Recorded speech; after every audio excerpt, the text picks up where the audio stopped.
2009 GMC 1500 Sierra, two-wheel drive, front brake pads and rotors. First you'll need to do is break your wheel studs loose and then jack it up and support it properly, and then remove your tires. And those are 7/8, okay?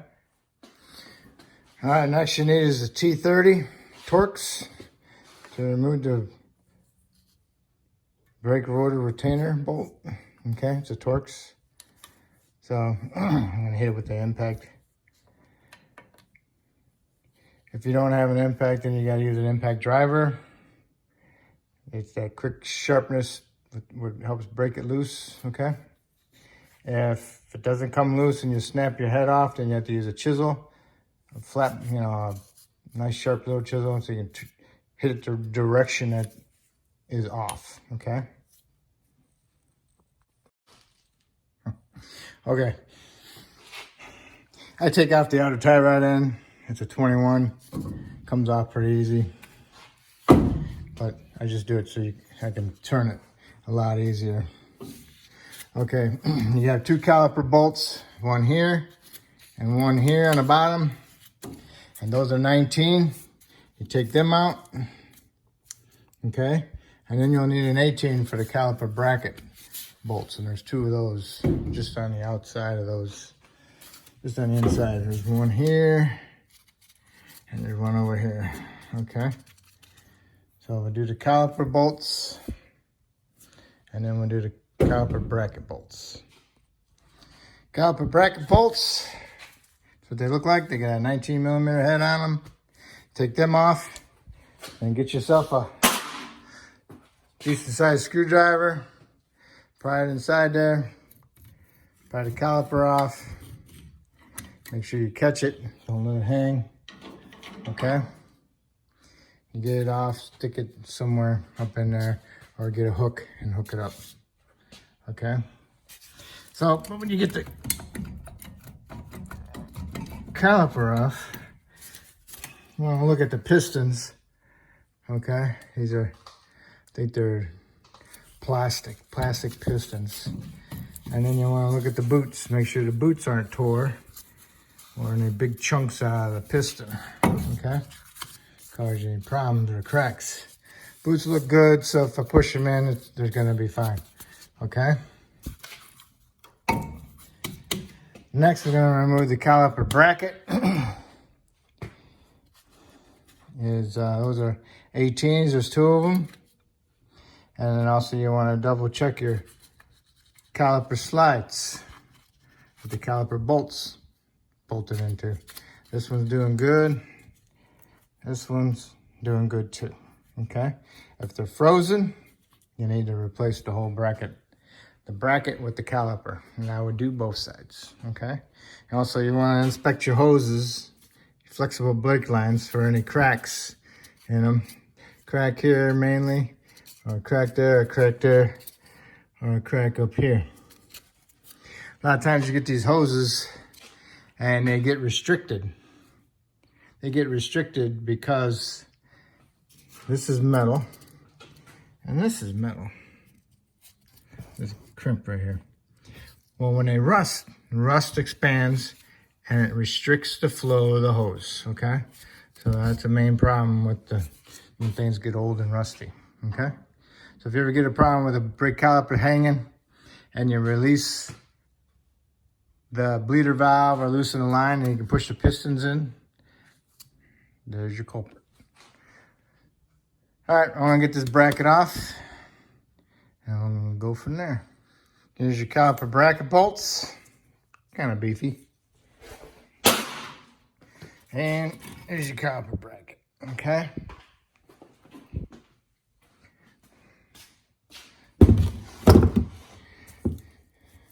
Okay. Brakes are low. A little uneven wear. The pads are frozen in the caliper bracket. Pretty stiff. This one moved. They moved, but they're a little stiff. Okay. That can hang up and give you a problem, and also these pins can cause a problem if they're not allowing it to go in and out. Okay? But if you keep having the problem of being uneven wear, then replace the calipers and the brackets. Okay. Next, we're gonna get the rotor off. Rotor's loose. If it's frozen on there, you need to hit it around the studs with the hammer. 36-ounce sledgehammer. If you're not keeping the rotor, then you can hit on the rotor surface. If the vibration breaks it loose, make sure you spray penetrant on it, let it soak in. This one's been done before, and it's got NACs on the hub. Let's get it off and look. Got some NACs on it. It also helps keep it from rusting up a lot. All right. And that's what happens to the rotors. They flake and pit. Give you bad braking. Okay. If it's all rusty in here, you want to clean it up. They rust right around this ridge here and this inner ridge. You want to clean them up. And then you want to wire brush the insides, okay? And when you get them all nice and shiny, put some NACs on them. And then put your new rotor on. And make sure you clean your new rotor with soap and water or Windex or anti-degreaser. Degreaser, but don't use brake clean, okay? Brake clean contaminates the brake pads. Okay. Got it all cleaned up, put some NACs on it, but now, listen.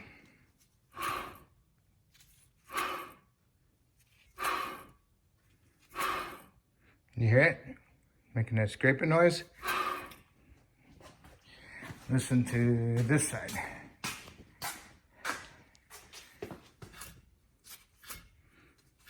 Nothing. Okay. So that means, well, we have a bad bearing. Okay, and it's just starting to get noisy. So, spray it down with some penetrant. Usually when they're really bad, you hear when you're driving down the road, and then it changes with the direction you turn the wheel at high speeds. Okay, so I'm gonna let it soak for a little bit, and then we're gonna take it off. And then you'll need to undo your ABS line all the way up into here, okay? So you unclip it from here, unclip it from here, and unplug it from up here, okay? Usually you just push in the little tab and you pull it apart. But you need to get your door panel tool and pick up that connector off the frame there. Okay, unplug the sensor by pushing in on the connector. Got a little piece on it, you push down on it. That piece right there, you push down on, and you can pull the connector apart. Undo this clip. And I got new ones with your new line, but you never know, so just leave them in there. And this one, you push the two tabs together and pull it out of this bracket. Okay. And then you get your 15 millimeter in there and break your 3 bolts loose for your hub bearing. Get a little breaker bar in there and break them loose. Okay, you broke them loose, and then you can use your impact. I like breaking things loose first, because if you try to use the impact, sometimes it rounds the heads off. So break them loose first, and then use your impact or your ratchet or whatever. This is what they look like. Looks good. Ordered hubs ready to come off. Now turn it all the way in like that. Now you can get a good swing with your 3-pound sledge this way and break it loose. Sometimes they're bounded on there pretty good, and you might have to pound a chisel in here, just to get it started. Here and in there, and work it back and forth. Real skinny chisel. Hopefully hit it with the sledgehammer or knock it loose.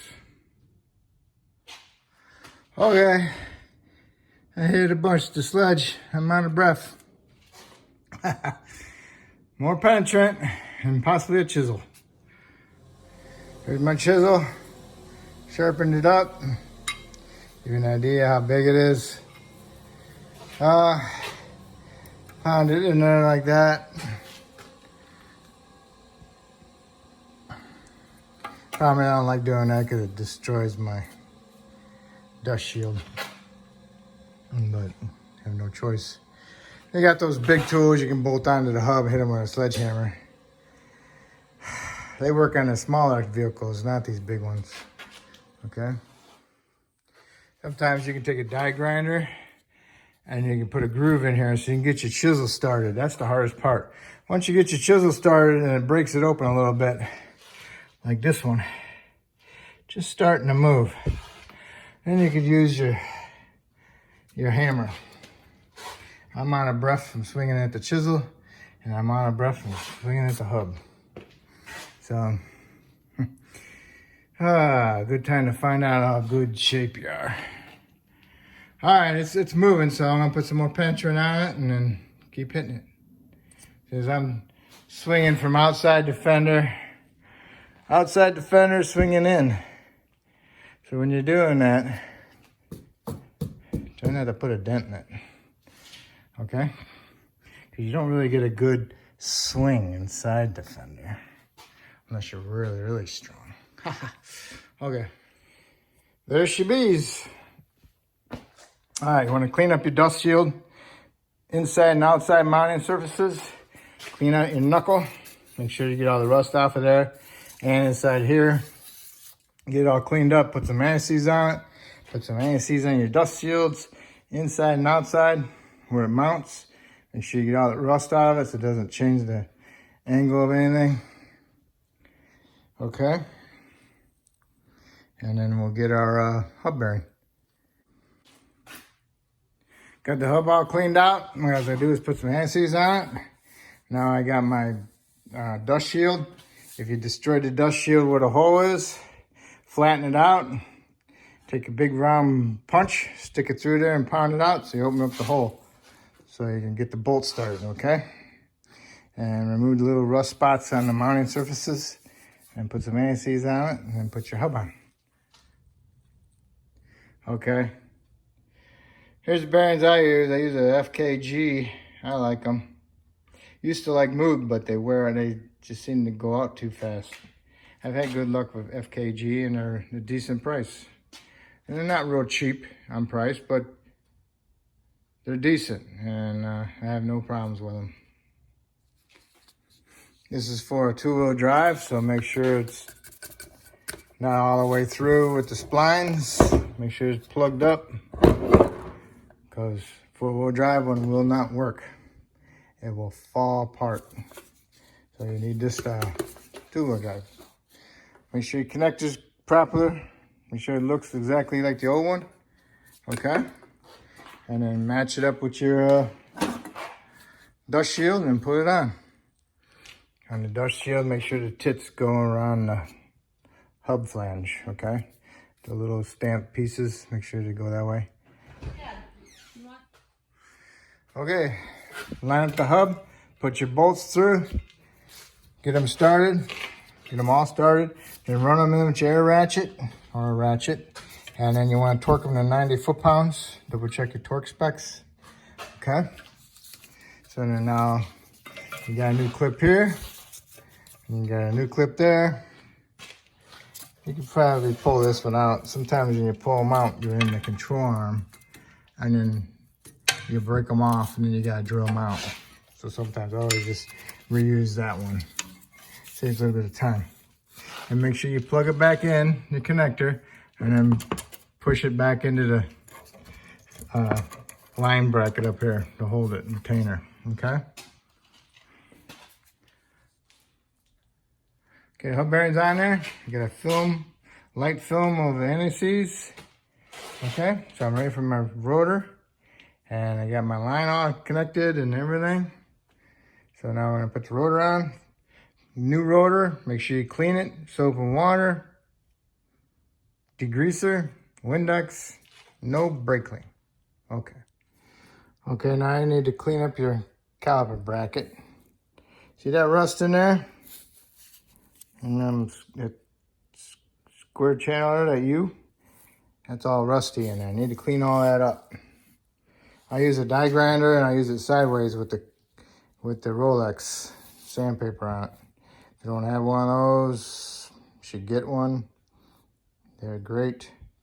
Otherwise, you can use a razor, what is it? A hacksaw blade to scratch it up. Or a wire brush, best you can get in there. Okay?